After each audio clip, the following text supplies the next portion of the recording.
This story is titled, My Mother Wants Me and My Siblings.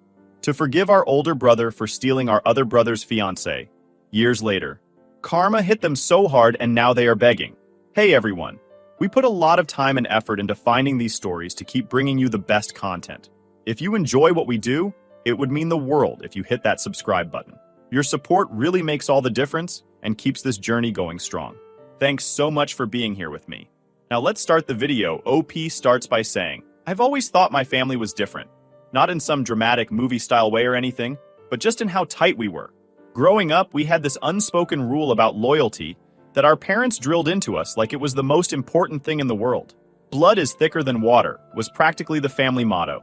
Our parents would always say that when they were gone, the only people we could truly rely on were each other. They had this weird way of teaching us about loyalty that looking back was kind of extreme. If one of us snitched on a sibling, it didn't matter who was in the wrong. Both of us would get punished. Like, if Mike stole candy and I tattled, we'd both lose TV privileges for a week. My mom would say, the problem isn't the candy, it's the broken trust. It made no sense to me as a kid, but now I get it. They weren't trying to raise perfect kids. They were trying to raise a family that stuck together no matter what. The thing is, it actually worked. My siblings and I grew up really close. There's Mike, the oldest at 29, who always had this golden aura around him. He was the typical firstborn son type, athletic, popular, and charming. He was the guy everyone wanted to be or be with. Then there's my older sister, Anna, who's 26 and probably the most level-headed of all of us. She's the one you go to when you need advice or someone to help you figure out your life. Luke, 25, is my closest sibling. He's the quiet one, but not in a shy way. He's just thoughtful. And then there's me, the baby of the family at 22, who probably knows way too much about everyone's drama because I'm the one they all vent to. Out of all of us, Luke always felt like he had the most to prove. He wasn't as naturally talented as Mike or as academically gifted as Anna. Everything he achieved, he worked for. While Mike breezed through life, Luke was grinding to get noticed. I think that's why we bonded so much. I saw how hard he tried, and I respected the hell out of him for it. Mike, though, Mike was just that guy. You know the type, the star quarterback who dated the head cheerleader and somehow still aced his math tests. Even as a kid, he had this air about him, like he was destined for bigger things. People were drawn to him, and he loved the attention. But while everyone else saw him as perfect, we knew he could be selfish. He wasn't mean or anything, just thoughtless. He'd take the last slice of pizza without asking or borrow your stuff without returning it. Small things that added up over time. But because he was Mike, no one ever called him out on it. My parents definitely played favorites, even if they didn't mean to. Mike could do no wrong in their eyes. If he got in trouble at school, it was the teacher's fault for not understanding him. If he slacked off at home, they'd say he was just tired from football practice. Luke, on the other hand, had to fight for every scrap of attention. If he brought home a B on his report card, my dad would ask why it wasn't an A. If he made the basketball team, Mike would joke that he was only on the bench. I could see it hurt him, even if he tried to laugh it off. But despite all that, Luke idolized Mike. He wanted so badly to impress him, to be seen as an equal. He worked out religiously to keep up with Mike's physique and even joined the same gym as him. He'd ask Mike for advice about girls, even though Mike's advice was always terrible. It was like he was chasing this impossible standard, trying to prove he was just as good, if not better. And honestly, I think Mike liked having Luke look up to him. It fed into his ego. For a while, though, everything seemed fine.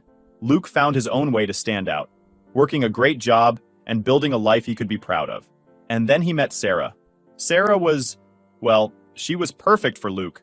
At least that's what we all thought at the time. She was smart, funny, and kind of nerdy in a way that matched Luke's personality. She brought out this side of him that we hadn't seen before. More confident, more relaxed. When he proposed to her after 2 years of dating, we were all over the moon. He was the first of us to get engaged, and it felt like a milestone for the whole family. Even Mike seemed genuinely happy for him, which should have been my first red flag. Looking back, there were signs. Mike and Sarah got along a little too well. At first, it seemed harmless.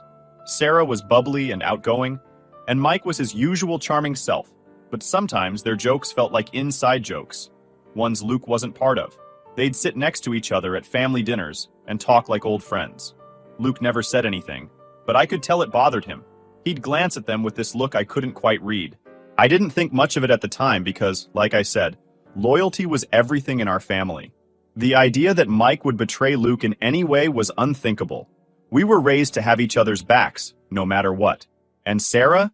She seemed so genuinely in love with Luke that the thought of her straying never crossed my mind. Luke wasn't the type to open up about his feelings easily. He'd always been the strong, silent one in the family.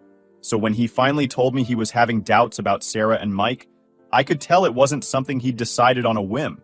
It wasn't like he wanted to believe it either. The way he said it, quietly, almost like he didn't want the words to exist, it broke my heart a little. We were sitting in my living room, just the two of us, when he dropped it on me. "Do you ever feel like Sarah and Mike are weirdly close?" he asked, staring down at the coffee table like it had the answer. "Weird how?" I asked, genuinely caught off guard. "I don't know," he said, rubbing the back of his neck. "It's just, sometimes it feels like they're too comfortable around each other, like they have their own thing going on. And I'm just there." I tried to brush it off at first. "They're probably just friendly. Sarah's outgoing like that. And you know how Mike is. He's like that with everyone." Luke nodded but didn't look convinced. "Maybe," he muttered. But then he added almost to himself, "It just doesn't feel right." That night stuck with me. Not because I believed him right away, but because of how much it seemed to hurt him. Luke wasn't paranoid by nature. He didn't jump to conclusions or overreact. If he was feeling this way, it had to be for a reason.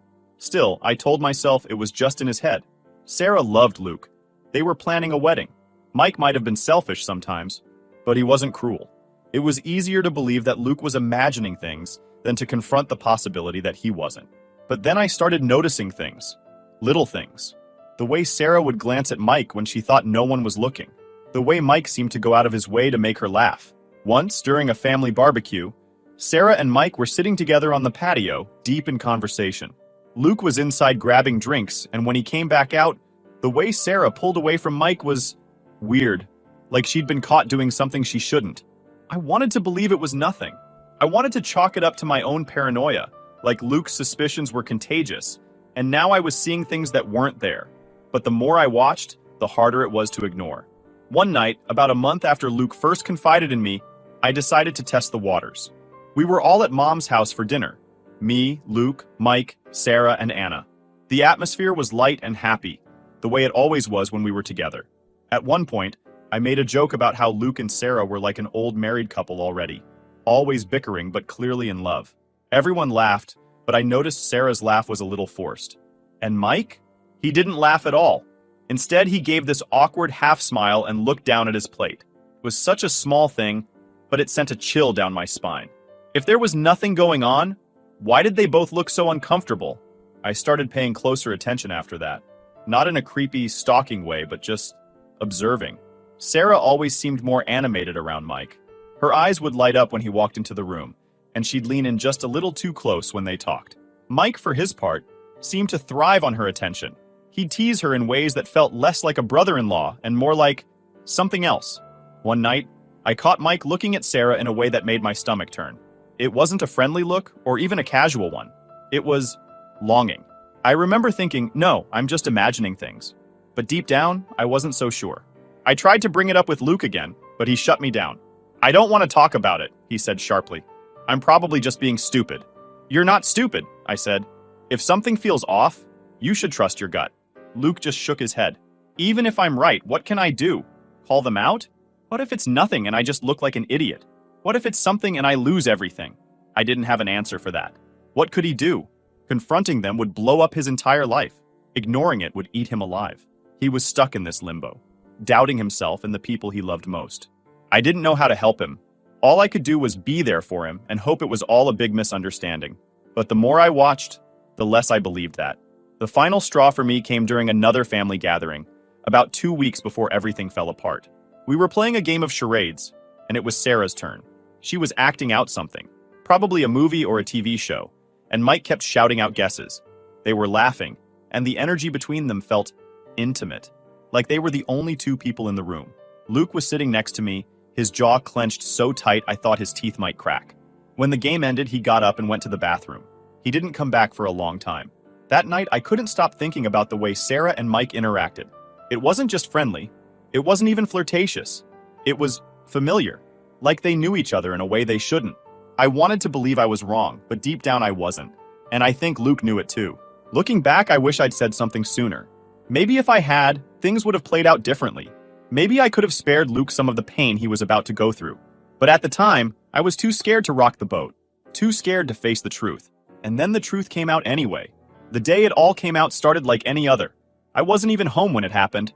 I got a call from Luke in the middle of the night, his voice shaking like I'd never heard before. He didn't even make sense at first. It was like his words were tripping over each other, and I could hear how wrecked he was through the phone. All I caught were the words Sarah, Mike, and cheating. By the time I got to his place, he was sitting on the couch, head in his hands, looking like he'd just been hit by a truck. There was an empty beer bottle on the floor, and his phone was lying face down on the coffee table like it had betrayed him too. When he finally looked up at me, his eyes were red and swollen, and it was clear he hadn't stopped crying for hours. "She left," he said, his voice hoarse. "She fucking left. What do you mean she left? Where did she go?" I asked, trying to piece it together. "To Mike's." He spat the name out like it physically hurt him. She said she's in love with him.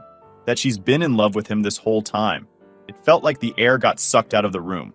I sat down next to him, stunned. I didn't even know what to say. This wasn't just some fight or a relationship ending. This was our brother. The same guy who was supposed to have Luke's back. The guy we all grew up trusting implicitly. How could he do something like this? "She told me she's been sleeping with him for months," Luke continued, his voice breaking. "Months. While we were planning the wedding. While I thought she loved me. I didn't realize I was crying until I felt a tear roll down my cheek. I wasn't even sure who I was crying for. Luke, because he didn't deserve this. Or myself, because the family I thought I knew was crumbling right in front of me." Luke's phone buzzed, and we both stared at it like it was a bomb about to go off. He didn't pick it up, but I saw the name on the screen. "Mike. That asshole keeps calling," Luke said, his voice hardening. "What does he even want? To apologize? To explain? Like there's anything he can say that'll make this better." I didn't have an answer for that either. What could Mike possibly say? "Sorry I stole your fiancé?" It was so absurd that it almost didn't feel real. The next morning, after Luke finally passed out on the couch, I decided I couldn't just sit there and do nothing. I drove to Mike's house, barely able to see straight through the rage clouding my vision. When he opened the door, he looked like he hadn't slept either. Good. He didn't deserve to. "What the hell is wrong with you?" I snapped, not even waiting for him to say anything. "Do you have any idea what you've done?" Mike tried to interrupt, but I didn't let him. "No, shut up. You don't get to talk. You don't get to explain this away. You've destroyed him, Mike. Destroyed him. And for what? Some girl. Are you really that selfish?" "She's not just some girl," Mike finally said, his voice defensive. "I love her. I wanted to punch him. I've never wanted to hit someone so badly in my life." "You love her?" I repeated, my voice dripping with sarcasm. "Wow, that makes it all better, doesn't it? Forget the fact that she was your brother's fiancé.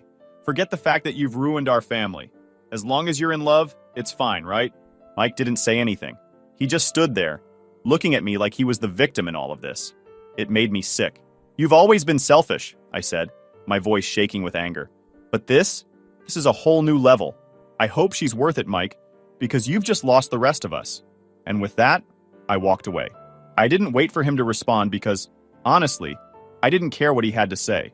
There was nothing he could say that would make this okay. When I got back to Luke's place, he was awake and sitting at the kitchen table, staring at his phone. He looked up at me, his eyes hollow. "Did you talk to him?" he asked. "Yeah," I said. It didn't help. Luke nodded like he expected that. "I don't think I can ever forgive him," he said quietly. "Or her." "You don't have to," I told him. "You don't owe them anything." Over the next few days, the news spread to the rest of the family. Anna was furious. Our dad was livid.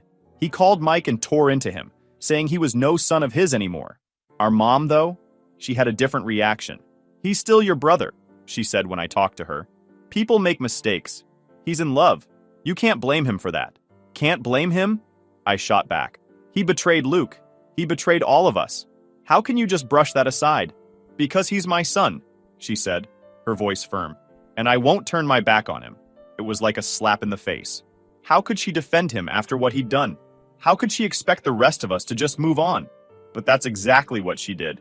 She started visiting Mike and Sarah, acting like everything was fine, like our family hadn't been ripped apart. And every time she tried to get us to forgive him, It felt like she was choosing Mike over the rest of us. Over Luke. I wish I could say that was the end of it, but it wasn't. This wasn't something that could be swept under the rug. It was a betrayal that cut too deep, one that left scars none of us could ignore. And as much as I wanted to move on, to pretend like it didn't matter, I couldn't. Because every time I looked at Luke, I saw the damage Mike and Sarah had done. And it wasn't something any of us would forget. The fallout from Mike and Sarah's betrayal was like a slow-motion car crash. You see it coming, but there's no way to stop it. It didn't just ruin Luke, it tore our entire family apart. It's hard to even pinpoint when it started because once everything was out in the open, there was no going back. Luke was a shell of himself after that night. He stayed at my apartment for a while because he couldn't stand to be in the house he used to share with Sarah. Every little thing reminded him of her. The photos on the walls, the coffee mugs they'd bought together, the stupid TV shows they used to binge. He told me once that the silence was the worst part, like her absence was louder than her presence had ever been. I'd never seen Luke like this before.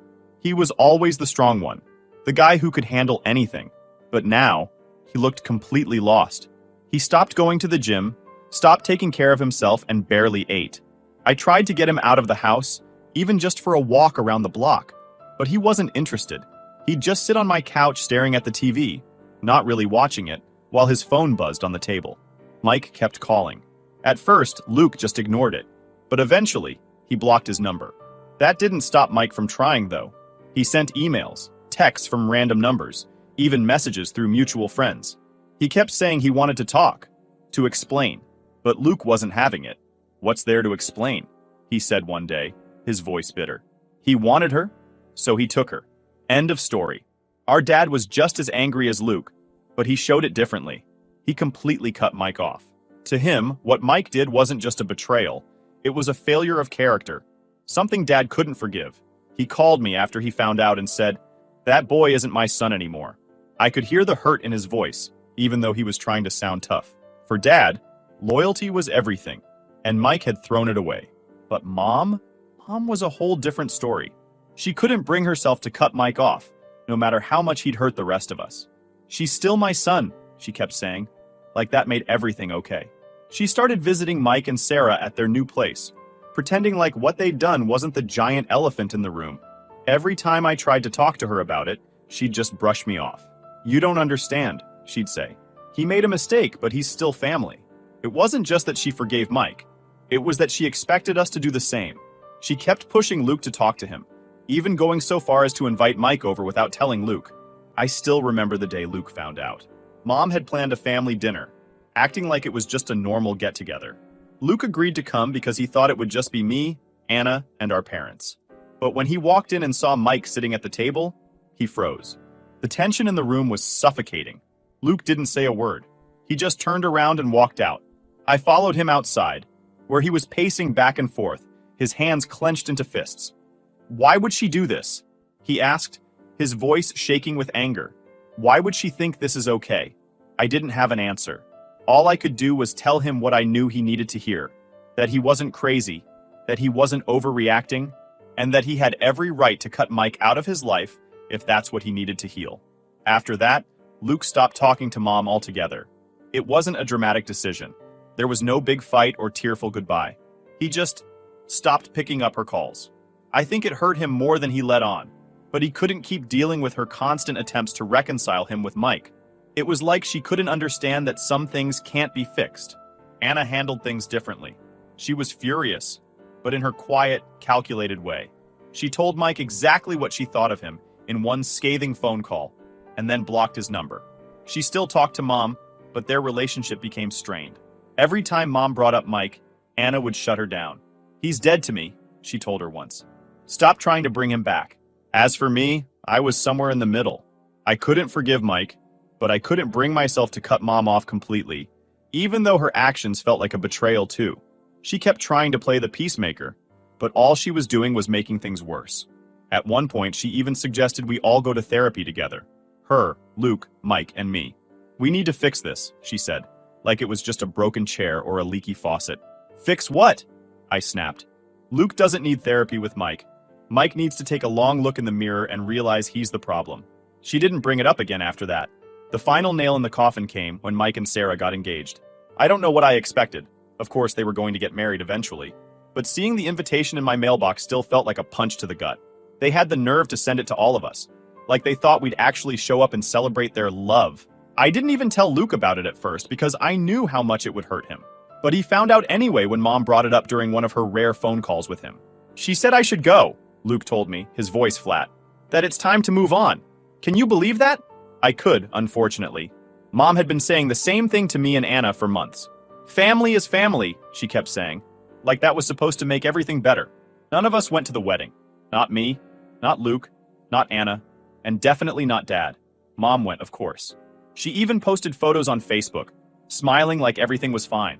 When I saw them, I felt like I didn't even know her anymore. In the end, the fallout wasn't just about Mike and Sarah. It was about the cracks they exposed in our family. The loyalty we thought we had but didn't. Mike's betrayal was the spark, but Mom's refusal to acknowledge the damage made it worse. And now, nothing feels the same. After Mike and Sarah got engaged, the family split became official. It wasn't like we held a meeting or made some grand decision to go separate ways. It just happened naturally, like a crack in the foundation of a house. The damage was already done, and there was no going back. Mike and Sarah moved into their new life, and the rest of us tried to figure out how to navigate what was left of ours. Luke, understandably, had the hardest time. He stayed quiet about his feelings most of the time, but you could see the weight he was carrying. He wasn't the same person anymore. He used to be this driven, confident guy who could take on anything, but now, it was like he was just going through the motions. Work, sleep, repeat. He'd stopped talking about the future, stopped mentioning any of the things he used to be excited about. It was like a piece of him had been stolen, and he didn't know how to get it back. We all adjusted in different ways. Dad became colder, more distant. He wasn't the type to share his emotions in the first place. But after Mike's betrayal, it was like he put up an even higher wall. He refused to acknowledge Mike or Sarah's existence, even in casual conversation. If someone accidentally brought them up, he'd change the subject immediately. For him, they were gone. Simple as that. He wouldn't even entertain the idea of reconciliation, which was one of the few things I actually agreed with him on. Anna threw herself into work. She was already a busy person, but now it felt like she was using her job as a way to escape the family drama. She'd always been the mediator, the one who tried to keep the peace, but even she couldn't fix this. I think that realization hit her hard. She stopped coming to family dinners, stopped answering Mom's calls as often. It wasn't that she didn't care. It was more like she couldn't deal with it anymore. And then there was Mom. Out of everyone, she seemed the most determined to pretend like everything was fine. She kept reaching out to Mike and Sarah, acting like they hadn't done something unforgivable. I'd hear about her visiting their place or going out to lunch with them, and every time it felt like a slap in the face. It wasn't just that she forgave them. That was bad enough. It was that she expected the rest of us to do the same. She kept saying things like, "You can't stay mad forever," and "We're still a family." Like repeating it enough times would make it true. One time, she even suggested having a family reunion. "We need to start fresh," she said, like it was that simple. I laughed when she brought it up. Not because it was funny, but because I couldn't believe she actually thought that was a good idea. "Mom, no one wants to start fresh with Mike," I told her bluntly. "Especially not Luke." "Well, he needs to," she said, her tone sharper than I expected. "Holding on to all this anger isn't healthy. Maybe he's not ready to forgive the brother who stole his fiancée?" I shot back. "Did you ever think of that?" She didn't have an answer, but I could tell she was frustrated. I think part of her was angry at us for not letting go, but the bigger part of her was angry at herself for not being able to fix it. She wanted everything to go back to the way it was before, but that wasn't possible. The divide wasn't just emotional, it was physical too. Luke eventually sold the house he'd shared with Sarah and moved to a new apartment on the other side of town. I helped him pack up his stuff, and it was one of the most depressing days of my life. Every box we taped shut felt like another piece of his old life being erased. He didn't say much while we were packing, but at one point, he held up a photo of him and Sarah from when they first got engaged. He stared at it for a long time before finally throwing it in the trash. "Good riddance," he muttered, but I could hear the pain in his voice. Anna moved too, taking a job in another city about an hour away. She said it was for her career, and maybe that was part of it, but I think she also just needed to get away from all of this. She still visited sometimes, but not as often as she used to. I missed her, but I couldn't blame her for leaving. If I had the chance to escape, I probably would have done the same. As for me, I felt stuck. I couldn't leave because I felt like someone needed to stay behind and hold the pieces together, even if it was a lost cause. I kept in touch with Luke, saw Dad regularly, and talked to Anna whenever she had time. But Mom, our relationship became strained. Every conversation with her felt like a tug of war. She'd try to convince me to reach out to Mike, and I'd try to convince her to stop pretending like nothing was wrong. Neither of us ever won. The worst part was that Mike and Sarah didn't seem to care about the damage they'd caused. They were living their lives, posting happy photos on social media, acting like they hadn't torn the family apart. It was infuriating. I wanted to call them out, to tell them how selfish they were being, but I knew it wouldn't make a difference. People like them don't see themselves as the villains. In their minds, they were just two people in love, and the rest of us were the problem for not accepting it.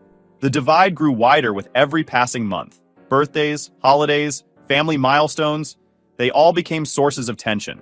If Mom invited Mike and Sarah, the rest of us refused to go.